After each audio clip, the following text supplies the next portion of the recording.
Here's my honest review of Men Behind the Sun. Stupid, stupid, stupid, stupid, stupid. I was going to do this really intense World War II retrospective with concentration camps and what it was exactly that Unit 731 was all about with the Japanese army, and then I realized that is incredibly bleak. It's not the type of review I want to do. It's really not. So I've decided to go on a pseudo rant instead because this film is shite. Unit 731 was a unit responsible for covert biological and chemical warfare experimentations for the Imperial Japanese Army. The atrocities are endless. Subjects were infected with syphilis, gonorrhea, cholera, tuberculosis, smallpox, botulism, and even the bubonic plague. Women were purposely raped and impregnated for study. They cut limbs off of humans only to see if they could reattach them to other parts of the body. Some prisoners had their stomachs removed so they could put the esophagus straight into the intestine. Organs were constantly being taken out of their bodies. Electrocution, low-pressure chambers, starvation, subject to flamethrowers and grenade testing. They infected fleas with the plague and then dropped these fleas all over Chinese cities. They planned to drop the plague on San Diego, California, but luckily they were forced to surrender beforehand. It's estimated that Unit 731 caused over 580,000 deaths. And now for the movie and my rant. Director T.F. Mao, I know nothing about him whatsoever, but he sounds like a real piece of shit. He cites the reasoning for this film as educational. He wanted everyone to know about the harrowing experiences that occurred during World War II. It says in the vein of Faces of Death on the DVD. Do you really think this is an educational video? Why didn't you make a documentary if you wanted to really educate people? But no, you went ahead and made an exploitation film. That's all this is. I just don't know if what you were trying to educate the people with actually came off. Other than the fact that this is based on true war crimes, the awful thing about this movie in particular is the way it actually filmed these scenes. There's an autopsy of a small boy in this film. Guess what? Using real cadavers. This director actually got tipped off from the police. The police told him that there was a small boy who had just recently died that's about the same size as the actor who was going to die in the film. Thus, the director went to the parents' house of the boy who just died and asked for permission to use their dead son's body for his ridiculous movie. Apparently, they gave him consent to do it.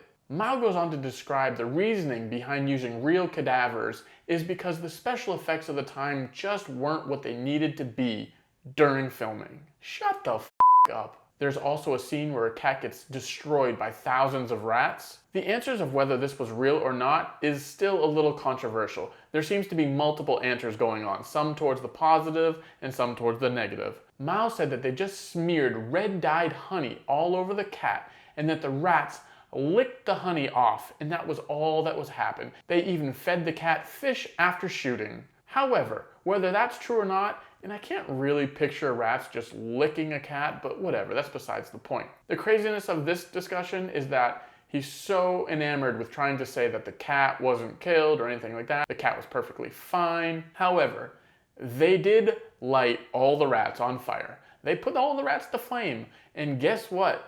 They decided to put that in the movie too.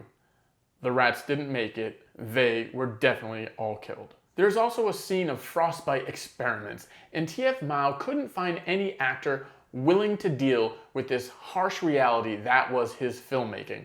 Nobody wanted to do it. So you know what he did? He grabbed his niece. That's right, he grabbed the only person he could get to do this role. His niece. She had to hold real cadaver parts, and she actually almost got frostbitten from these scenes. Seriously, can you picture Mao like getting together for the holidays with the rest of his large family, and then they're all sitting down having a nice turkey or ham, and then the niece walks in, and they share a little eye contact, and it's like, yeah, you're the asshole who made me hold cadaver parts and made me almost get frostbite. Could you even show yourself at the dinner table? Does Mao actually feel bad for doing these things? Where are the morals? Where is the ethics class that this guy needed to take but failed to do so? This is not a very good movie.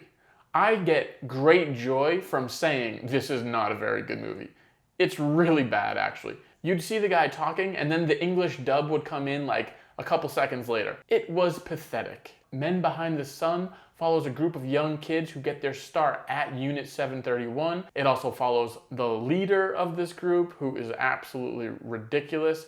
It follows some of the mad scientists, and it does not follow the prisoners whatsoever. All of the acting from every single part is ludicrous. There are really disturbing moments in this film, especially knowing that it's all coming from true war crimes and knowing how T.F. Mao shot this film. However, you can't take disturbing moments that you're trying to go for a little face-death exploitation film and then mix it with some weird metaphors of coming-of-age films, and they have this ball, and this ball is taken by a kid, and the other kid needs to get this ball because it reminds him of his brother. So then there's this whole spiel about him going to try and get this ball. It's ridiculously stupid, and it just doesn't make any sense. It doesn't belong in the film because this is an educational film and not a coming-of-age film. This is educational. We have to show what this world is really like back in the day. Keep your silly, moronic, stupid metaphors for another movie. I just wasn't able to latch on to anything here. There was nothing here where I was like, man, that's an interesting take, or, ooh, I kind of like what he did there. Oh, that's fascinating. No, it immediately turned me off, and I hated it from the start. It was so bizarre. It didn't really have many through lines. I thought it was going to stay with the young kids, but it really didn't. Then it kind of shifted into the mad scientist, and then it kind of shifted into the leader, who was a weirdo to say the least. Everywhere it seemed to maybe start going, it didn't go there. It didn't make any sense. Again, the difficulty of watching Men Behind the Sun is knowing that it all comes from facts.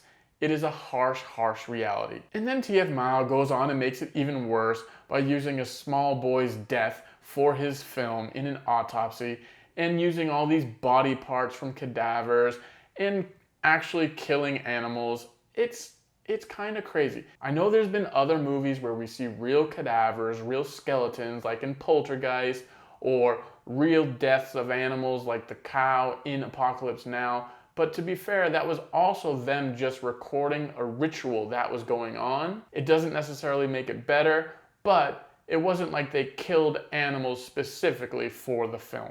But I do know there are other movies that do that. But you know what? I'm too busy ranting about this stupid film, and I can rant about those other films on another review at another time when I'm good and ready. But right now, Men Behind the Sun, T.F. Mao, you suck.